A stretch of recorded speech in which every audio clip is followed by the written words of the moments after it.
दंडोत प्रणाम. मायबापो, आपण दृष्टांतावर बोलत आहोत. आपले 3 दृष्टांत सांगून झालेले आहेत. आता आपण पहिला जो सरवाळा आहे तो परमेश्वरासाठी दिलेला सरवाळा आहे. दृष्टांतामध्ये 3 दृष्टांत परमेश्वराने दिले. आतून माणसाचा, बाहेरील माणसाचा आणि घरातून उंबरल्यावरील माणसं, असे 3 दृष्टांत दिले. तो सरवाळा संपला परमेश्वराचा. आता सरवाळा सुरू झाला देवतेचा. तर देवतेचे 4 दृष्टांत आहेत. देवतेच्या एकूण देवता 81 कोटी 6,10,000 आहेत आणि त्या देवतेच्या विद्या देखील तेवढ्याच आहेत. 81 कोटी 6,10,000 देवतेच्या तेवढ्याच विद्या आहेत. आणि त्या विद्या साधारणत परमेश्वर आणि देवता हे 2 देऊ शकतात.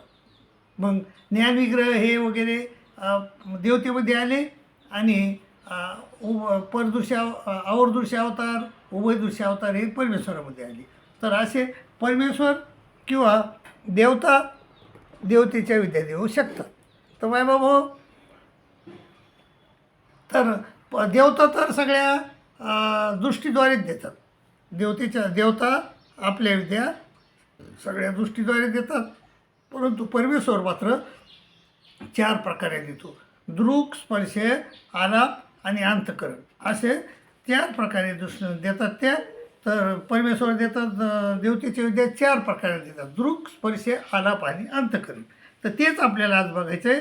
तर पहिला दृष्टांत आहे दृष्टीद्वारे देण्याआधी. परमेश्वर आपल्या विद्या कशा देतात? दृष्टीद्वारे देतात. दृष्टीद्वारे देण्याआधी हे दृष्टीद्वारे देतात. जैसा मासळी असे ते पाण्यात इतू जाय.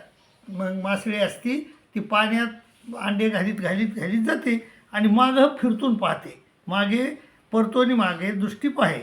अमृतकळा असे ते संचरे आणि ते येतं ती वाढते आणि तिच्या डोळ्यामध्ये अमृतकळा असते, ती संचरते त्याच्यात आणि त्याच्यात ते पिल्ले वाढतात.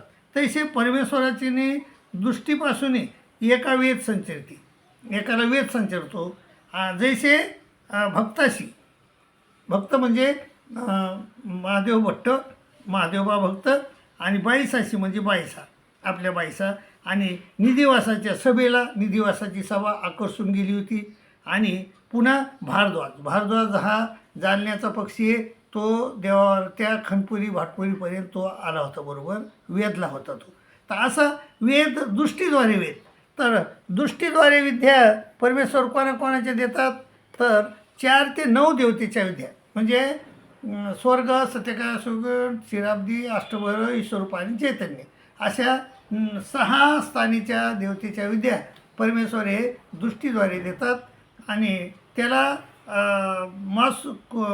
तो कोणचा दृष्टांत दिला? त्याला मासळीचा दृष्टांत दिला. आणि पुन्हा तेच दान चतुरितापरी देण्याती, स्पर्शद्वारे देण्याती जैसा कुकडीचा. आता कुकडीचा स्पर्शद्वारे देतात तर त्याला कुकडीचा दृष्टांत दिला. कुकडी असते, कुकडी म्हणजे कोंबडी, ती पिल्ली, ती अंडी घालते, पिल्ली होती, ते अशी पाखवा दे आणि तिला ते पाखवा देते म्हणजे गरमी देते, ऊब देते. आणि अमृतकळा असते त्या ऊबमध्ये, ते संचरे आणि ते वाढते.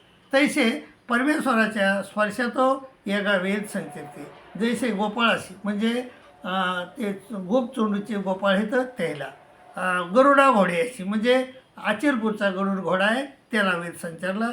आणि काकोस नावाचा जो होता त्याला, आणि विष्णू भट्टाला असे म्हणजे स्पर्शद्वारे देण्यात. हे स्पर्शाद्वारे अशा प्रकारे देवतेच्या विद्या परमेश्वर देतात. आता तिसरा दृष्टांत आहे अंतःकरणद्वारे देण्यात. जैसा कासवी असे ती थडी शिवी आहे, आपण आयलाडी असे पहिली ती फायलाडी असते. म्हणजे 2 थडे असतात नदीच्या. एका थडीवरती राहते, दुसऱ्या थडीवर अंडे देते आणि तिथून ती त्याला अंतःकरिणी असते. अंतःकरणी आठवते, अमृतकळा असे ते संचरे, ते येतो ते वाढते. तसे परमेश्वराचे आठवण येतो एका वेद संचरते. जैसे नित्यदिन ढेळीचे पुरुष मातंगाशी आणि शतसहस्रा 21 शतसहस्र म्हणजे हजारो लोकायला. आणि एकायसाशी म्हणजे एकायसा त्या जसमाईसाला सोडायला गेली होती तिच्या सासरीला, तर तिला तिकडं वेद संचारला होता लांबून. तर तशा प्रकारे परमेश्वर विद्या देतात. हां, आता पुन्हा शब्दाद्वारे देणे आती, जैसा शब्द विद्या रस्यात. आता शब्दाद्वारे देतात परमेश्वर, जैसा शब्द विद्या रसाचा. कवना एका महात्माची आधारी अशी एक महात्मा असतो आणि त्याच्याजवळ शब्दविद्या रस असतो, त्याच्या झोळीमध्ये शब्दविद्या रस असतो. तो वाटा जातो असे, रात्री नगरातून तो तांबे घडत असे आणि तो वाटान जात असतो. आणि नगरामध्ये मोठं नगर असतं ते तांबट करी आपले भांडे ठकठक करीत असतो, ते भांडे करीत असतो आणि घडत असे. रसाचे स्पर्शुनी शब्द आहे आणि तो शब्द ठोक ठोक केलेला तो त्या रसाला स्पर्शून येतो, मागुती येतो, मागुता तेथच विल्या जाय, तोय तांबे असे ते सोने होय. आणि त्या तांब्याचं सोनं होऊन जातं आहे. तैसे परमेश्वराच्या शब्दापासून एका वेद संचरिती, जैसे संतोषाला आणि विंजुगाच्या ब्राह्मणाला हंसराजाशी आवडळ वाटायची, असं वेद संचारतो. विंजुगाच्या ब्राह्मणाला देवानं स्थिती दिली होती, तर तो कशाद्वारे दिला होता? शब्दद्वारे वेद दिला होता. तर अशा प्रकारे 4 प्रकारे दुःख स्पर्श आलाप अंतकरण, अशा 4 प्रकारे परमेश्वर देवतेच्या विद्या देतात. मायबाबा, देवतेच्या विद्या ह्या 81 कोटी 1,10,00,000 येतात, परंतु आपल्याला त्यापैकी फक्त 17 विद्या माहीत आहेत, फक्त 17 विद्या माहीत आहेत. आणि त्याचा देवता ह्या जीवाला बघू शकत नाहीत, देवता जीवाला बघू शकत नाहीत, परंतु मळ जीवाला जे मळ लावलेले आहेत जीवाच्या अंगावर, त्या मळाद्वारे ते जीवाला बघतात आणि आपली विद्याचा संचार करतात. म्हणजे वेद संचार, विद्येचा संचार करतात. त्याला विषयाधार वेद म्हणतात. विषयाधार वेद म्हणजे 1 ते 4 देवतेच्या मळाला विषय म्हणतात. तर त्या विषयाधारे ते बघतात देवता जीवाला आणि विषयाधार आपल्या विद्येचा संचार करतात. त्याला विषयाधार वेद म्हणतात. आणि एकदा संचार झाल्यानंतर त्या जीवाला मळ आणि पिंडस्था प्रकाशते आणि पिंडस्था प्रकाशल्यामुळे त्या पिंडस्थेला तो आपला देव समजतो आणि देव समजून मग देव समजतो आणि तिच्या आयुष्यभर उपासना करतो आणि मग नंतर मृत्यूनंतर तो त्या देवतेच्या ब्रह्मांडस्थ मूर्तीमध्ये पावन होतो आणि पंचप्रकारे सुख भोगतो. माय बाबू, हा मनुष्यदेह आहे. हा मनुष्यदेह हा देवता प्राप्तीसाठी मिळालेला नाही आपल्याला, परंतु आपण अनेक सृष्टीमध्ये हिंडत आलेलो आहेत आणि अनेक सृष्टीमध्ये आपण संत असंत क्रिया केलेल्या आहेत. आणि त्या संत क्रिया कधीकधी आपल्याला ज्ञानविग्रहाच्या किंवा विद्यावंताच्या ठिकाणी भजन घडतं आहे आणि मग आपल्या आनंद यादेवर त्याचा लेप लागतो त्या विद्येचा.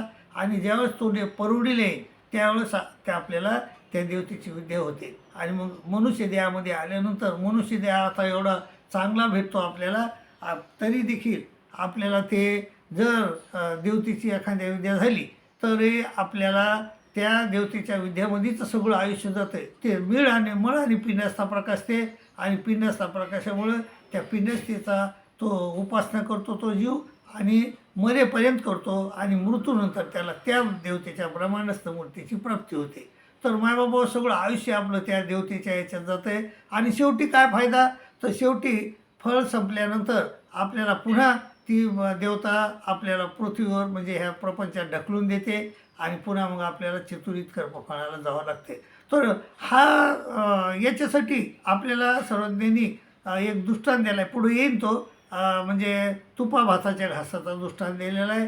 त्या दृष्टांतामध्ये जर आपल्याला विद्या जर झाली देवतेची तर आपल्याला परमेश्वराची ब्रह्मविद्या आपण घेऊ शकत नाहीत. बिढारावर काय बिढारा असे म्हणले स्वामी, त्याप्रमाणे आपण त्या विद्या घेऊ शकत नाहीत.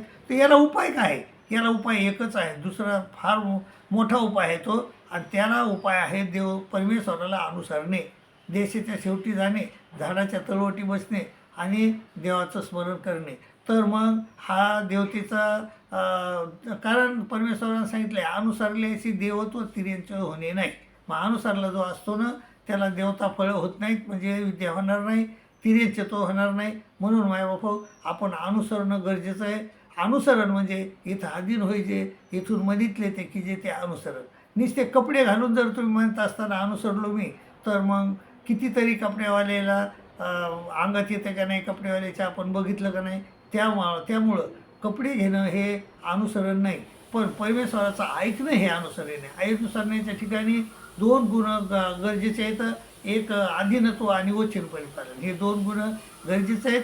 ते दोन गुण असले तर माणसाचं अनुसरण लिखी लागत आहे. आपल्याला विचाराची संपूर्णता आणि आचारामध्ये निपुण पाहिजे तर त्याचा देह कडी पडे, नाही तर नाही पडत. मग त्यामुळं जर आपण अनुसरण घेतलं, देशाच्या शेवटी गेलो, झाडाच्या तळवटी बसलो, तर हा जो दोष आहे आपल्याकडे येणारा आणि आपलं आयुष्य खराब करणारा म्हणजे तो विद्याचा संचार तिथं मग आपल्याला होऊ शकत नाही. आणि आपण मग परमेश्वर बाबतीत परमेश्वराची चिंतन करत करत आपण मरतो आणि आपल्याला मग काय होतं, पुनसंबंध होतो आणि मग पुन्हा पुनसंबंधातून परमेश्वर काढून घेऊन जातात आणि आपल्याला मोक्ष देतात. पाहिजे हो, याप्रमाणे आपण ह्या देवतेच्या विद्या काही कामाच्या नाहीत आपल्या, आणि त्या आपला मनुष्य देहाचा नुकसान करणारे आहेत त्या, म्हणून त्याच्या नादी लागू नका अशी मी तुम्हाला नम्र विनंती करतो आणि तुमची रजा घेतो. दंडोत प्रणाम, दंडोत प्रणाम, दंडोत.